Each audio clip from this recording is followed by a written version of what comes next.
지난 2019년 대한민국을 둘로 쪼개 놓았다는 평을 받았던 이른바 조국 사태. 이 조국 사태에 대한 판결이 기소 5년 만에 어제 모두 결론 지어졌죠. 이로써 이른바 조국의 강은 징역 2년 유죄로 확정이 됐고, 조국 전 대표는 의원직을 잃는 것은 물론이고 곧 구속 수감될 예정입니다. 판결이 확정된 이후에 조국 전 대표 기자회견을 열었습니다. 오늘 대법원 선고를 무거운 마음으로 받아들입니다. 당대표로서 여러분과 함께한 모든 시간은 소중한 선물이었습니다. 모든 순간을 기억합니다. 법원의 사실 판단과 법리 적용에 하고 싶은 말은 있으나 접어두겠습니다. 조국은 여러분 곁을 떠납니다. 잠시입니다. 더욱 탄탄하고 맑은 사람이 되어 돌아오겠습니다. 저는 새로운 대한민국의 문지기로서 여러분 곁에 서겠습니다. 웃으며 다시 만날 날을 기다리겠습니다. 감사합니다.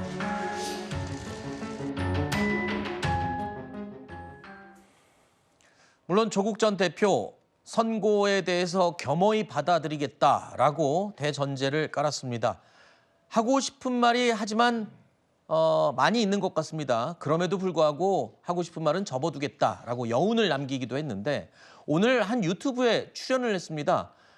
말을 한다면 책 한 권은 쓸 수도 있다라고 말을 했는데, 조국 전 대표 글쎄요, 말을 아낀다고는 했지만 하고 싶은 말이 굉장히 많은 건 사실인 것 같습니다. 일단 5년 만에, 장장 5년 만에 유죄로 최종 결론이 났습니다. 일각에서는 구체적인 사과나 반성은 없는 부분이 좀 아쉽지 않냐, 이런 지적도 나오고 있는 상황인데요.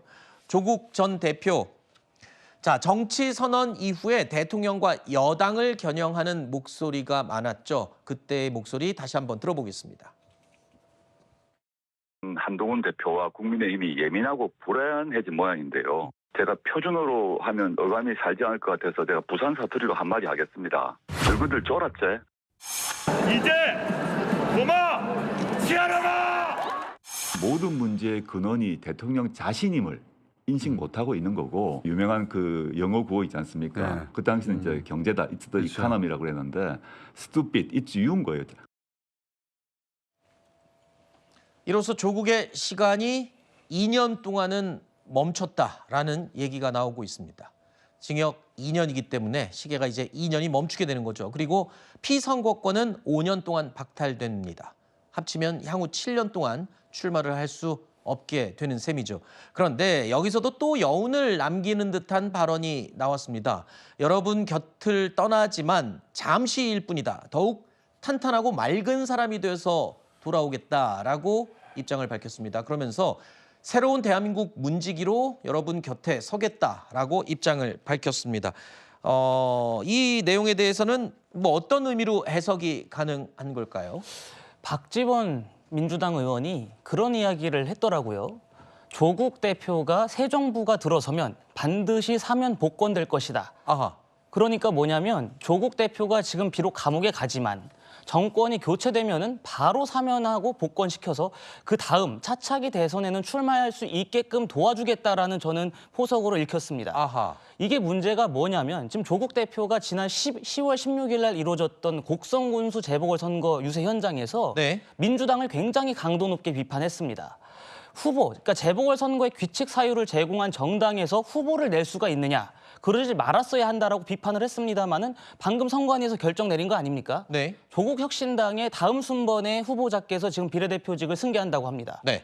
조국 대표가 대법원에서 유죄가 남으로써 공석이 된 비례대표 한석이 범죄 행위를 저지른 정당의 대표로 인해서 지금 그 뒤에 순번으로 넘어간다.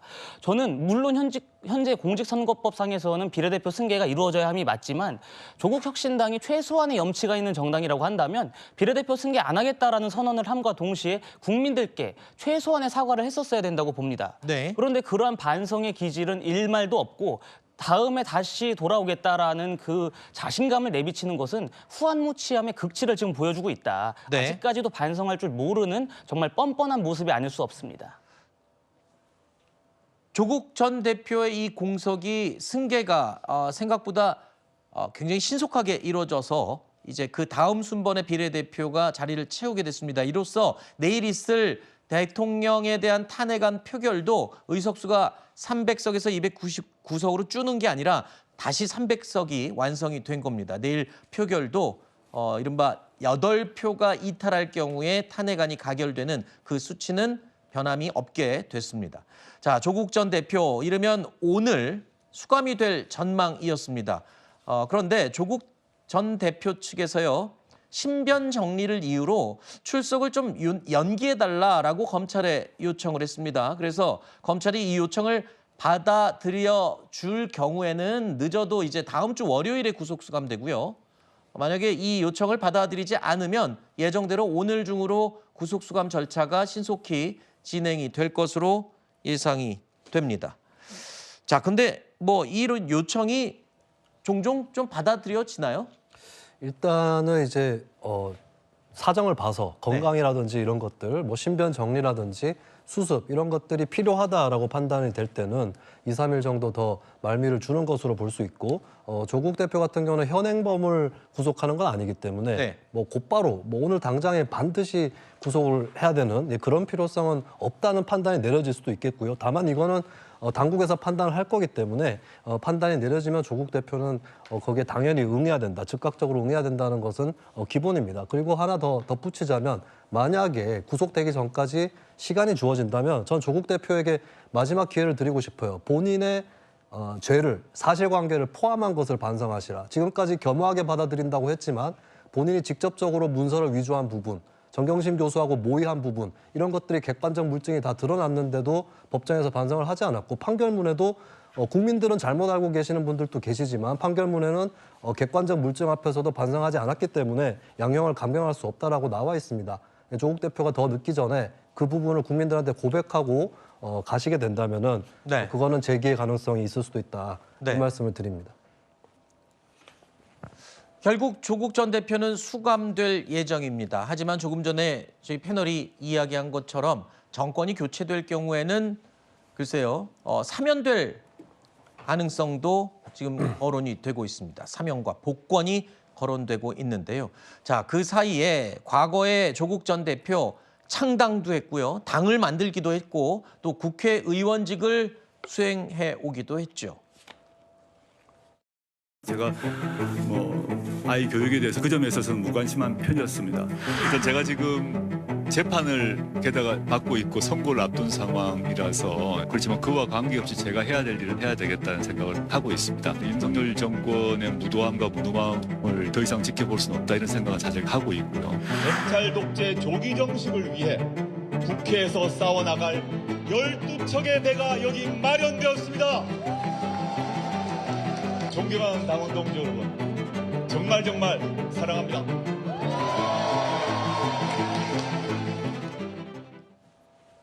대법원까지 판결이 나는데 무려 5년이나 걸렸죠. 그 사이에 조국 전 대표는요. 정치 활동을 아주 활발히 이어갔습니다. 아까 말씀드린 대로 정당을 창당하기도 하고 또 국회의원으로서의 의정 활동까지 계속 이어갔습니다. 자, 이러다 보니까 법조계에서는 이런 말도 나와요. 이른바 지연된 정의의 전형이다. 정의롭지 못하다라는 뜻이겠죠. 예, 그렇죠.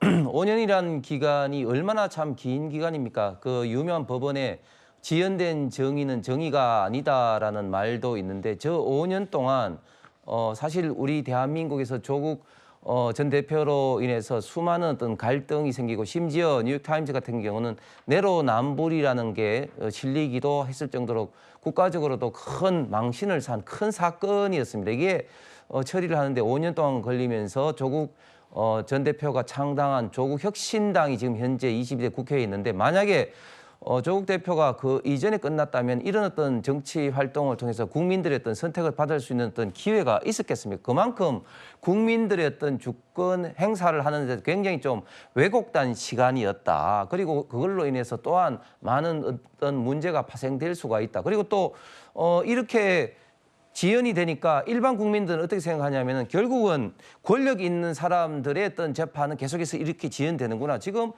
조국 전 대표뿐만 아니라 윤미향 전 의원이라든지 지금 황운하 의원이라든지 이분들도 보면은 지금 이제 4년 이상 재판을 끌고 있습니다. 그래서 결국은 유전 무죄란 말도 있지만 결국은 권력 있는 사람은 그렇게 결정이 되는 것도 이렇게 길게 되고 그렇지 않으면 정말 속전속결로 되는구나 이런 어떤 국민들의 어떤 위화감도 굉장히 많이 조성될 수 있을 것 같습니다.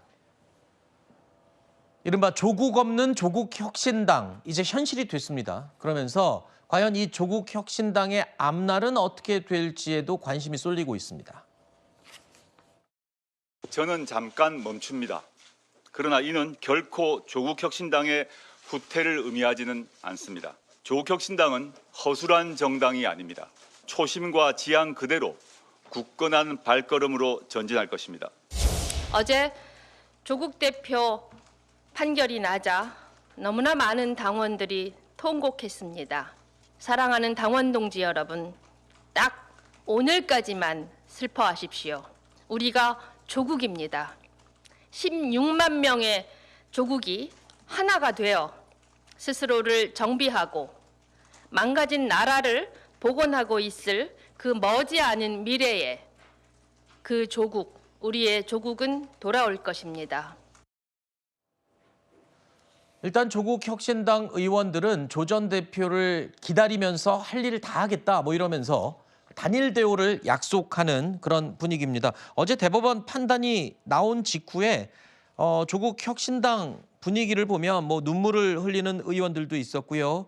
판결 관련 입장을 밝힌 조국 전 대표와 함께 의원들이 마지막 인사를 나누면서 떠나는 모습도 볼 수 있었습니다. 자, 그런데 일단 신장식 원내대변인이 어제 저희 뉴스에일 라이브에서 전해드렸습니다만 대법원 선고에 대해서 존중은 하지만 납득할 수 없다 이런 입장문을 내기도 했어요. 일단은 뭐 내란 수계 윤석열의 쿠데타 조국 대표에 대한 수사로부터 시작됐다 뭐 이러면서 하필 지금같이 역할이 중요할 때 조국 전 대표의 역할이 중요할 때 왜 이런 판결을 내리냐 이러면서 이의를 제기했습니다. 이래서 또 뭐 물론 자당 얘기이기 때문에 뭐 충분히 이렇게 밝힐 수는 있지만 글쎄요. 과연 국민들과의 눈높이가 맞는 것이냐 이런 이야기도 있었고요. 자, 어쨌든 조국 전 대표의 의원직 상실로 공석이 된 자리는 조금 전에 제가 말씀드린 것처럼 오늘 오전에 선관위의 결정으로 하루 만에 승계가 결정이 되고 그 자리는 메꿔졌습니다. 비례대표 13번으로 의원직을 승계받은 백선희 교수가요. 당장 이번 주 토요일에 있을 대통령 탄핵 소추안 표결에 참석하면서 이제 300석을 다시 채우게 됐죠. 맞습니다. 만약에 이 통상적으로 걸리는 것보다 상당히 단기간에 이루어졌는데요. 네. 근데 그 평소에도 원래 며칠 걸렸던 것도 다 행정적 절차가 좀 오래 걸렸을 뿐이지 지금 이번에 빨리 된 것이 뭐 무리했다거나 아니면은 뭐 억지로 했다던가 이렇게 볼 수는 없습니다. 아마 선관위 입장에서도 지금 내일 있을 탄핵소추 표결에 이 한 표가 갖는 의미를 아주 중요성을 알고 있기 때문에 네. 사실 조국 의원의 이 승계가 만약 오늘 이루어지지 못했다면은 내일 이탈표가 8표가 아닌 9표가 나와야 탄핵소추안이 가결될 수 있는 상황이었기 때문에 선관위도 그런 부담스러움은 굳이 질 필요가 없다라는 판단이 있었던 것 같고요. 그래서 행정적 절차를 조금 빠르게 진행했던 것이다 이렇게 보면 될 것 같습니다. 네, 잠시 후에 얘기를 나누겠지만 일단 야당 입장에서 볼 때는 윤석열 대통령 탄핵안 표결을 위한 여당의 이탈표가 8표였습니다. 그런데 지금 여당 의원들 가운데 공개적으로 이 탄핵 찬성을 밝힌 사실상 찬성하겠다라고 밝힌 사람이 7명이에요. 그래서 한 표만 더 있으면 탄핵안 가결이 되는 상황이기 때문에 지금 백선희 교수 같은 경우에 저 한 석이 채워지는 여부가 야당에서는 굉장히 그렇죠. 소중한 한 표일 것이다. 이런 분석이 가능한 것이죠.